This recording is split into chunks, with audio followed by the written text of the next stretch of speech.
Price the lord. உட்காருவோம். Please be seated. இன்றைக்கு என்ன நாள் என்ன என்பதை அர்த்தம் நீங்கள் தெரிந்து கொள்ள வேண்டும். இவ்வளோ நேரம் நம்ம ஒரு வார்த்தையை திரும்ப திரும்ப பாடிக்கிட்டே இருக்கோம். அது என்ன வார்த்தை? அது ஓசன்னா என்ற வார்த்தை நேரடியாக பைபிளில் எங்கேயுமே இல்லை, பார்க்க முடியாது. ஓசன்னா அப்படின்ற வார்த்தையை நீங்கள் பைபிளில் எங்கேயுமே பார்க்கவே முடியாது. அது ஒரு மூல பாஷை, ரூட் வேர்டு. எபிரேய மொழியிலும் கிரேக்க மொழியிலும், ஈப்ரு கிரீக் ரெண்டுத்துலேயே ஒரே அர்த்தம் தான். அந்த அர்த்தத்தை நான் இப்போ உங்களுக்கு சொல்ல போகிறேன். நம்முடைய பைபிள் பழைய ஏற்பாடு எபிரேய மொழி, புதிய ஏற்பாடு வந்து பார்த்தீங்கன்னா கிரேக்க மொழி. இதில் நீங்கள் வாச 118ஆம் சங்கீதத்தில் ஓசன்னா என்ற வார்த்தை பைபிளில் முதல் எங்கே வந்திருக்கிறதுன்றதை நான் இப்போ உங்களுக்கு காட்ட போகிறேன். அந்த வார்த்தை எங்கே வந்திருக்கிறது? 118ஆம் சங்கீதம் 25ஆம் வசனம். அவ்வளோதான். கர்த்தாவே, இங்கிலீஷில் save now, save as now, எங்களை ரட்சியும், எங்களை பாதுகாத்தருளும், எங்களுக்கு வெற்றியை தாரும், எங்களுக்கு சந்தோஷத்தை தாரும், எங்களுக்கு சக்ஸஸை தாரும். ஸோ இதுதான் ஓசன்னா என்ற வார்த்தைக்கு அர்த்தம். வேதத்தில் முதல் முறையாக ஓசன்னா என்ற வார்த்தை இங்கே தான் வந்திருக்கிறது. இஸ்ரவேல் ஜனங்கள் இதை பாடினார்கள். எங்களை ரட்சியும், எங்களை அடிமைதனைப்படுத்தி வைத்திருக்கிற இந்த ரோமர்கள் கையிலிருந்து எங்களை விடுவியும், எங்கள் வேதனை நீக்கும். அந்த வார்த்தைக்கு பேர் தான் ஓசியானா. ஓசானா என்று நாம் தமிழிலும் ஆங்கிலத்திலும் பாடுறோம். ஆனால் மூல பாஷையில் அதை இப்படி தான் உச்சரிக்கிறார்கள், ஓசியானா. ஓசியானா அப்படின்னா என்ன அர்த்தம்னா, கர்த்தாவே ரட்சியும், கர்த்தாவே வாரும், கர்த்தாவே எங்களை காப்பாற்றும், காரியத்தை வாய்க்க பண்ணும். இதுதான் அதனுடைய அர்த்தம். இப்போ இயேசு கிறிஸ்து அவர் வாழ்ந்த நாட்களிலே எந்த ஒரு இடத்திலும் தன்னை பிரசித்தம் பண்ணி காட்டவும் இல்லை, பிரசித்தம் பண்ண விரும்பவும் இல்லை. தன்னை ஃபெமிலியராக ஃபோக்கஸ் பண்ணி தன்னை ஒரு பெரிய ஆளாக இயேசு கிறிஸ்து தன்னை எங்கேயுமே காட்டவில்லை. அவர் தாழ்மையான ஒரு மனுஷனாக, ஒரு சர்வன்ட் லீடர்ஷிப், தாழ்மையாக ஒரு தலைவனாக தான் அவர் என்ன பண்ணாராம், இருந்தார் என்று வேதம் நமக்கு சொல்லுகிறது கர்த்தருடைய பிள்ளைகளே. ஆனால் இந்த ஒரு இடத்துல மட்டும்தான் ஆண்டவராக இயேசு கிறிஸ்து தன்னை ஒரு ராஜாவாக, மேசியாவாக, ரட்சிக்கிறவராக காண்பித்தார். ஜனங்களும் அதை புரிந்து கொண்டுதான் ஓசனா, கர்த்தாவே எங்களை ரட்சியும், முன்னும் பின்னும் நடப்பார் அவரை ரட்சியும் ரட்சியும் என்று சொல்லி அவரை பார்த்து அழுதார்கள் என்று வேதம் சொல்லுகிறது. மார்க் எழுதின சுவிசேஷத்துக்கு நேராக உங்கள் பைபிளை திருப்பிக் கொள்ளுங்கள். இப்போ ஓசானானா என்னன்னு நான் உங்களுக்கு சொல்லிவிட்டேன். இப்போ அடுத்தபடியாக அங்கே நடந்த ஒரு சம்பவத்தை நான் உங்களுக்கு காட்டும்படியாய் விரும்புகிறேன். மத்தேயு, மார்க்கு, லூக்கா, யோவான் எல்லாத்துலேயும் இந்த காரியங்கள் இருக்கிறது. நான் இப்பொழுது எடுத்துக்கொண்ட காரியம் லூக்கா 19ஆம் சுவிசேஷம், அதிகாரத்தினுடைய சுவிசேஷம். எல்லாவற்றையும் வாசிக்க நமக்கு நேரம் இல்லாதபடினாலே நான் சொல்லுகிற சில வசனங்களை மட்டும் நீங்கள் வாசிக்கும்படி உங்களை அன்போடு கேட்டுக்கொள்கிறேன். 19ஆம் அதிகாரம் லூக் சாப்டர் 19 verse 30, 30ஆம் வசனத்தில், உங்களுக்கு எதிரே இருக்கிற இந்த கிராமத்துக்கு போங்கள், அதிலே பிரவேசிக்கும் போது மனுஷரில் ஒருவனும் ஒரு காலும் ஏறிராத கழுத குட்டியை கட்டியிருக்க. கவனிங்க, இங்கே லூக்கா 19:30 ஏசப்பா சொல்கிறார், நீங்கள் போங்க. சீஷர்களை பார்த்து என்ன பண்ணுறார் சொல்கிறாரு, இது வரைக்கும் எந்த மனுஷனும் ஏறிராத கழுதைனா அது என்ன கழுதை? ஆக்சுவலாக புது கழுதை. அது பிறந்து யாருமே என்ன பண்ணல.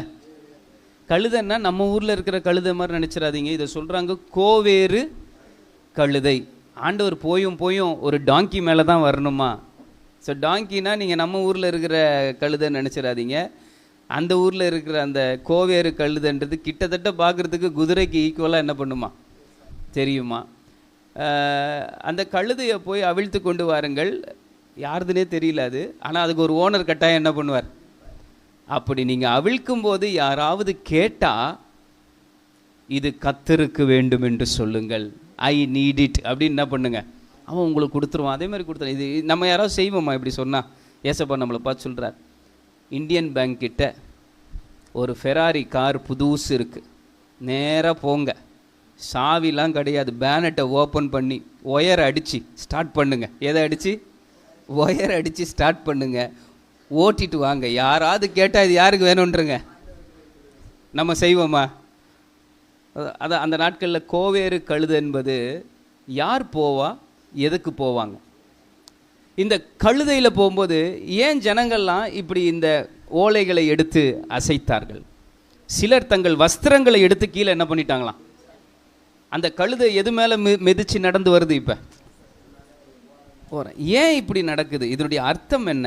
வாசிக்கலாம். அர்த்தத்தை நான் உங்களுக்கு சொல்லும்படியாக விரும்புகிறேன். 2 ராஜாக்கள் 9ஆம் அதிகாரம் 13ஆம் வசனம். 2 Kings chapter 9 verse 13. ஏன் ஆண்டவர் கழுதையில் போனார்? அப்பொழுது அவர்கள் தீவிரமாய் அவரவர் தங்கள் வஸ்திரத்தை படிகளின் உயரத்தில் அவன் கீழே விரித்து எக்காலம் ஊதி எங்கு ராஜாவானான் என்றார்கள். பாருங்க, எல்லாரும் எடுத்துக்கிட்டீங்களா? 2 ராஜாக்கள் 9ஆம் அதிகாரம் 13ஆம் வசனம். மறுபடியும் பிரதர் வாசிப்பாங்க. அப்பொழுது அவர்கள் தீவிரமாய் அவரவர் தங்கள் வஸ்திரத்தை படிகளின் உயரத்தில் அவன் கீழே விரித்து படிகளின் உயரத்தில் அவன் கீழே விரித்து எக்காலம் ஊதி ஏகு என்ற ஒரு ராஜா ராஜாவாய் பதவி ஏற்கும் போது அவர் அப்படியே வரார். ஒரு கழுதை மேலே ஏறி வரும்போது கீழே இருக்கிறவங்களாம் தங்க துணி என்ன பண்ணுறாங்க? விரிக்கிறாங்க. பால்கனிலேருந்து பார்க்குறவங்கன்னா பால்கனியில் துணியை போடுறாங்க. அப்படின்னா என்ன அர்த்தம்? புதுசாக ஒரு ராஜா என்ன பண்ணுறார்? அந்த ராஜாவை நாங்கள் ஏற்றுக்கொள்கிறோம் என்ற அர்த்தம். இதுதான் அதனுடைய அர்த்தம். அதாவது கழுதை மேலே ஒருத்தர் ஏறி வராருன்னா அதுக்கு அர்த்தம் என்னன்னா, அவர் ராஜாவாக என்ன பண்ணுறாரு? வருகிறார். அந்த ராஜாவை நாங்கள் என்ன பண்ணுகிறோம்? ஏற்றுக்கொள்ளுகிறோம். இதுதான் அதனுடைய அர்த்தம். அதே போல் நான் நினைக்கிறேன் 1 சாமுவேல் நீங்கள் வீட்டில் போய் வாசிங்க, அதில் போட்டிருக்கு தாவீது ராஜாவாக என்ன பண்ணுறாரு? பதவி ஏற்க போகிறார்.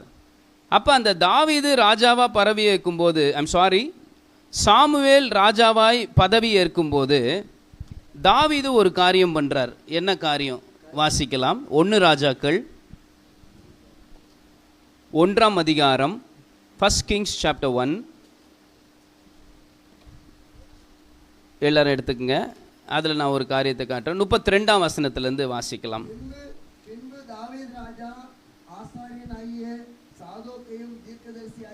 எல்லாத்தையும் வாசிக்க நமக்கு டைம் இல்லை. எக்ஸாக்ட் வசனத்தை சொல்கிறேன். 38 verse 38. 1 Kings chapter 1 verse 38. அப்படியே ஆசாரியனாகிய சாதோக்கும் தீர்க்கதரிசியாகிய நாத்தானும் யோய்தாவின் குமாரன் பெனாயாவும் கிரேத்தியரும் பிலேத்தியரும் போய் சாலமோனை தாவீது ராஜாவுடைய கோவேறு கழுதையின் மேல் வந்துருச்சிங்களா? சாலமோனை தாவீது ராஜாவினுடைய கோவேறு கழுதை. ஆங்கில வேதாகமத்தில் பார்த்தீங்கன்னா டாங்கின்ற வேர்டு போடலை. Look at their last line. And caused Solomon to ride upon king David's mule, MULE, கோவேறு கழுதை. அதாவது ராஜா மட்டும் சவாரி போகும், ஏறி போகும் ஒரு வாகனம். அந்த நாளில் யுத்தத்துக்கு போனோன்னா குதிரை, ஃபாஸ்ட்டாக போகக்கூடிய ஒரு வெஹிக்கிள், வண்டி குதிரை. ஃபேமிலியில் லக்ஸரியாக போனோன்னா என்னென்னா கழுதை. அது என்ன கழுதைனா கோவேறு. அதுவும் ராஜாக்கள் மற்றும் ஏறக்கூடிய. இப்போ தெரியுதுங்களா ஏசப்பா ஏன் அந்த கழுதை ஒருவரும் ஒரு காலும் ஏறிராத? ஏன்னா அவர் ராஜாவாய் தன்னை காண்பிக்கிறார். ராஜாவாய் அந்த ஒரு இடத்துல தான் அவர் பவனி வருகிறார். அவர் எப்படிப்பட்ட ராஜாவாய் வருகிறார்? நம்மை ரட்சிக்க வர ராஜாவாய் வருகிறார். எப்படிப்பட்ட ராஜாவா அவர்? நம்மை ரட்சிக்க வர ராஜா. ஆனால் இப்போ செகண்ட் டைமு அவர் கழுதை மேலே வரப்போதில்லை, அவர் குதிரை மேலே வரப்போகிறார். வெள்ளை குதிரையின் மேலே ஏறி இருக்கிறவரை கண்டேன். அவர் இப்போ எதுக்கு வரப்போகிறார்னா இப்போ நியாயம் தீர்க்க வரப்போகிறார். நான் ஏற்கனவே இந்த கதையை உங்களுக்கு சொல்லியிருப்பேன், மறுபடியும் சொல்கிறேன். அமெரிக்கா தேசத்தில் ஒரு பெண், அவளுக்கு யாருமே இல்லை, அனாதையாக இருந்திருப்பா போல். அதனால் அவளை கண்டிக்கவோ அவளுக்கு டிசிப்ளின் சொல்லித்தரவோ ஒழுங்க சொல்லித்தரவோ யாருமே இல்லைங்க. அதனால் தான் தோண்டி விதமாக அவளுக்கு என்னெல்லாம் தோன்றுகிறதோ அதையெல்லாம் செய்ய ஆரம்பித்தாள். ஒரு நாள் அவள் ஒரு தகாத குற்றச் செயலை ஒரு அஃபென்சிவ் காரியத்தை செஞ்சிட்டா, கிரைம். போலீஸ் பிடிச்சிட்டாங்க, கோர்ட்டில் கொண்டு போய் விட்டுட்டாங்க. போலீஸ் பிடிச்சி எங்கே விட்டுட்டாங்க? கோர்ட்டில் கொண்டு போய் விட்டுட்டாங்க. கவனிங்க, ஜட்ஜி வரார். ஏம்மா உனக்கு என்ன, நீ செய்த குற்றத்தை ஒற்றுக்கொள்கிறாயா? நம்ம அமைதியாக இருக்குது, என்ன சொல்லுன்னு தெரியல, கொஞ்சம் பயம் இருக்குது. உனக்கு வாதாட யாரா வக்கீல் இருக்கிறாங்களா? நம்ம சொல்கிறாங்க இல்லை. கவர்மெண்ட்லேருந்து நாங்கள் உனக்கு ப்ராசிக்யூட்டர் வக்கீல் டிஃபெண்ட் பண்ண கொடுக்கட்டுமா அப்படின்னு கேட்குறாங்க. இந்த அம்மா என்கிட்ட பணம் இல்லை அதுக்கெல்லான்ட்டாங்க. அப்போ உனக்கு தண்டனை கொடுத்துருவா அப்படின்னு கேட்குறாங்க. இந்த அம்மா அமைதியாக இருக்குது. திடீரென்று சொல்லி கோர்ட்டே சைலண்ட் ஆகிடுச்சிங்க. ரொம்ப வாட்ட சாட்டமாக உயரமாக ஒருத்தர் வக்கீல் கோட்டை கவுனை போட்டுக்கிட்டு நேராக வந்து இந்த பொண்ணு நிற்கிற கூண்டு பக்கத்தில் நின்றுட்டார். அப்போ அவர் யார்? யாருடைய லாயர்? அப்போ ஜட்ஜி சொன்னார், நீங்கள் யார்? I am a lawyer.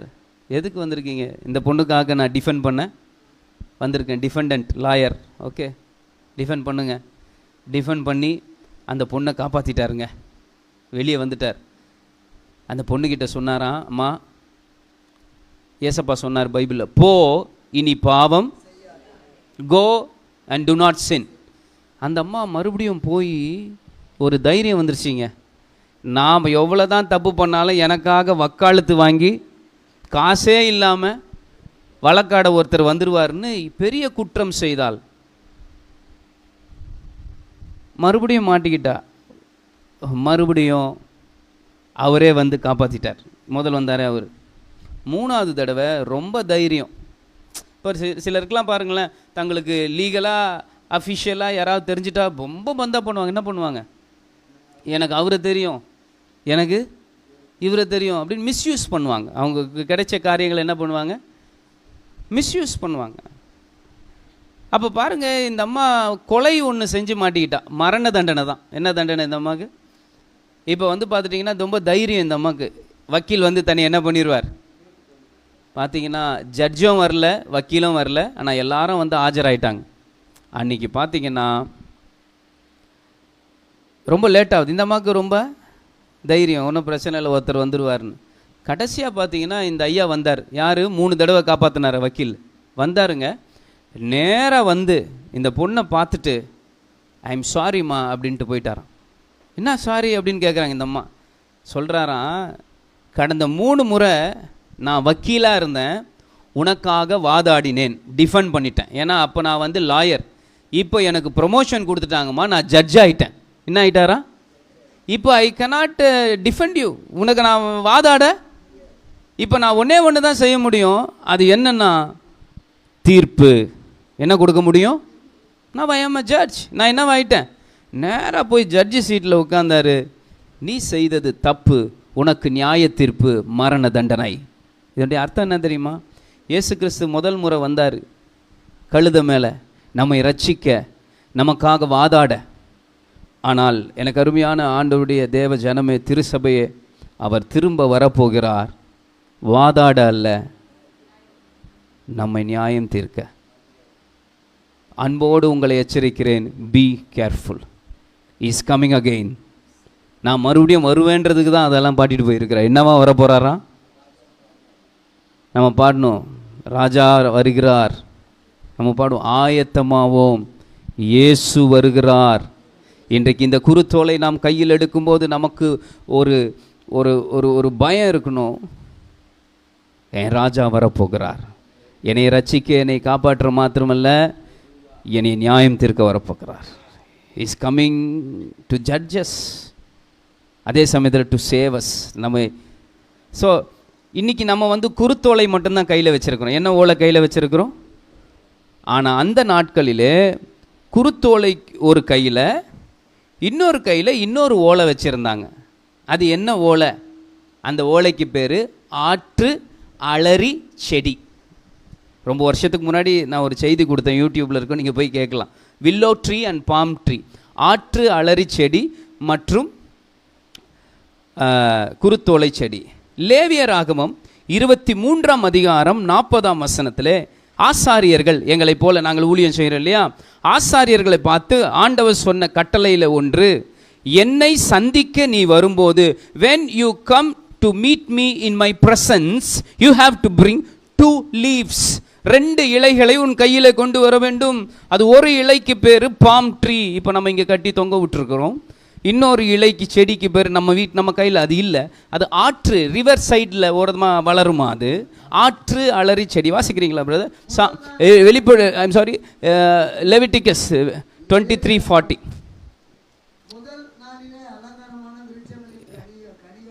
எல்லாரும் எடுத்துக்கங்க, ரொம்ப முக்கியம் இது. அலங்காரமான விருட்சங்களையும் கனிகளையும் பேரிச்ச ஓலைகளையும்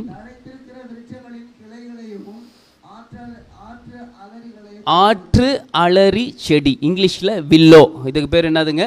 willows of the Brooks reverse. அந்த ஆற்று ஓரத்தில் வளரக்கூடியது இதெல்லாம், அதுக்கு பேர் வில்லோ. இன்னொரு கையில் என்ன எடுத்துகிட்டு வாங்க? Bomb tree. என்ன எடுத்துகிட்டு வாங்க? 7 நாளும் மகிழ்ச்சியாக என்ன பண்ணுங்க? இருங்க. சரி, இப்போ இந்த 2 ட்ரீக்கு அர்த்தத்தை நான் சொல்கிறேன். நம்ம ஒன்று தான் கையில் வச்சுக்கிட்டு இருக்கோம், ஆனால் அன்றைக்கி 2 வச்சுக்கிட்டு இருந்தாங்க. ஆண்டவரை சந்திக்கு வரும்போது 2 எடுத்துகிட்டு வரணுமா? when you come into the presence of God. இந்த பாம் ட்ரீக்கு அர்த்தம் என்ன? இந்த செடிக்கு அர்த்தம் என்ன அப்படின்னு கேட்டிங்கன்னா, வெற்றி, சக்ஸஸ், ட்ரையம்ப். யுத்தம் பண்ணி ஜெயிச்சுட்டு ஒருத்தர் வந்தார்னா அவருக்கு இந்த செடியை கையில் கொடுப்பாங்க, இல்லை கிரீடமாக போட்டு எங்கே கொடுத்துருவாங்க? தலையில் வச்சுருவாங்க. ரோமர்கள் எல்லாம் அதை தான் செஞ்சாங்க. வெற்றி, ஜெயம். அடுத்து சக்ஸஸ். என்னதுங்க அதுக்கு அர்த்தம்? என்னதுங்க? சக்ஸஸ். இது எதுக்கு அர்த்தம்? ஜாய், களிப்பு, சந்தோஷம். இந்த ட்ரீ, பாம் ட்ரீயை கையில் வச்சிங்கன்னா இது அர்த்தம். வில்லோ ட்ரீயை கையில் வச்சிங்கன்னா ஆற்று அலரி செடி. அலரி செடியை கையில் வச்சா என்ன அர்த்தம்னா, கண்ணீர், கஷ்டம், வேதனை, பாடுகள். அலரி செடிக்கு பேர். யூதர்கள் நாட்களிலே சவ ஊர்வலம் போனால், சவ ஊர்வலம் போகிறவர்கள் கைகளிலே, கவனிங்கள், டிவியில் போடுறாங்க, தேங்க்யூ தம்பி, அலரி செடி இருக்கும். என்ன செடி இருக்குமா? அலரி செடி. அப்படின்னா என்ன அர்த்தம்? துக்க ஊர்வலம். ஆனால் நாம் 2 செடிகளையும் கையில் வச்சுருக்கணுமா? நம்முடைய வாழ்க்கையில் 2 நாட்களையும் நம்ம கடந்து போவோம். நம்ம எல்லாருமே 365 நாள் நம்ம சந்தோஷமாக இருக்கிறோமா என்ன? கொஞ்சம் கஷ்டமான நாட்களையும் நாம் என்ன பண்ணுகிறோம்? ஆனால் அந்த கஷ்டமான காலங்கள் உங்களுக்கு வரும்போது, கஷ்டமான காலங்களிலே நீங்கள் உண்மையாக இருந்தீங்கன்னா, உங்கள் கஷ்டமான காலங்களை ஆண்டவர் களிப்பான குருத்தோலை ஞாயிறுவாய் மாற்றி விடுவாராம். ஹல்லேலூயா. உங்களுடைய வில்லோ டேஸ், வில்லோ என்ற அலிரி செடியின் நாட்கள். வில்லோ என்றால் கண்ணீர், கவலை, வேதனை. வில்லோ டேஸில் நீங்கள் ஃபெய்த்ஃபுல்லாக இருந்தீங்கன்னா, God will turn your willow into palm tree. ஹல்லேலூயா. பாம்னா என்னங்க? குருத்தோலைனா சக்சஸ், மகிழ்ச்சி, வெற்றி. வெளிப்படுத்தின விசேஷம் 7ஆம் அதிகாரம் 9ஆம் வசனத்தில் பாருங்கள். பரலோகத்தில் எந்த ட்ரீ என்டர் ஆச்சு, பரலோகத்தில் எந்த கிளை உள்ள போச்சுன்றதை பார்க்கலாம். வெளிப்படுத்தல் 7:9. இவைகளுக்கு பின்பு நான் பார்த்தபொழுது, இதோ சகல ஜாதிகளிலும் கோத்திரங்களிலும் ஜனங்களிலும் பாஷைக்காரரிலும் இருந்து வந்ததும் ஒருவனும் எண்ணக்கூடாததுமான திரளான கூட்டமாகிய ஜனங்கள் வெள்ளை அங்கிகளை தரித்து தங்கள் கைகளில் குருத்தோலைகளை பிடித்து சிங்காசனத்திற்கு முன்பாகவும் ஆட்டுக்குட்டியானவருக்கு முன்பாகவும் நிற்க கண்டேன். Notice, in heaven no willow, only palm. பரலோகத்தில் அவங்க கையில் அலரி செடி இல்லை, அவங்க கையில் என்ன இருந்ததுங்க? அதனால தான் இன்றைக்கி நம்ம அலரி செடி கொண்டு வரல, நம்ம எதை கொண்டு வந்திருக்கிறோம்? இதுக்கு அர்த்தம் என்னென்னா, நம்ம நரகத்துக்கு போகிறவங்கள, நம்ம எங்கே போகிறவங்க? தேவனுடைய ராஜ்யத்துக்கு பிரவேசிக்கிறவங்க. புரியுதாங்க உங்களுக்கு? பரலோகத்தில் அலரி செடி இல்லை, பரலோகத்தில் என்ன செடி தான் இருக்குது? இன்றைக்கி அந்த வெண்வஸ்திரம் தரித்தவங்க கையில். அதனாலே உங்கள் நாட்கள் துக்க நாட்களாகவே இருக்க போவதில்லை. இந்த செடியை நீங்கள் கையில் வச்சுக்கிட்டு இருந்தீங்கன்னா அர்த்தம் என்ன தெரியுமா?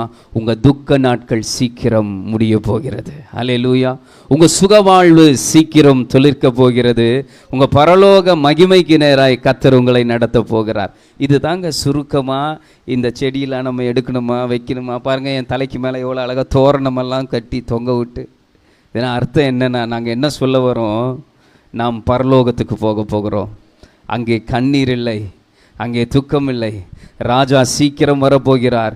இயேசு தன்னை எந்த இடத்துலையும் பிரபலமாக பிரசித்தம் பண்ணி காட்ட பெரிய பெரிய அற்புதம்லாம் செஞ்சுட்டு யார்கிட்டையும் சொல்லாதன்னு சொன்னவர் இந்த ஒரு இடத்துல தன்னை ராஜாவாய் காட்டுகிறார். ஜனங்களும் ஏற்றுக்கொள்கிறாங்க, வஸ்திரங்களை கீழே போடுறாங்க, தங்கள் கைகளில் குருத்தோலை ஏந்தி விரிக்கிறார்கள்.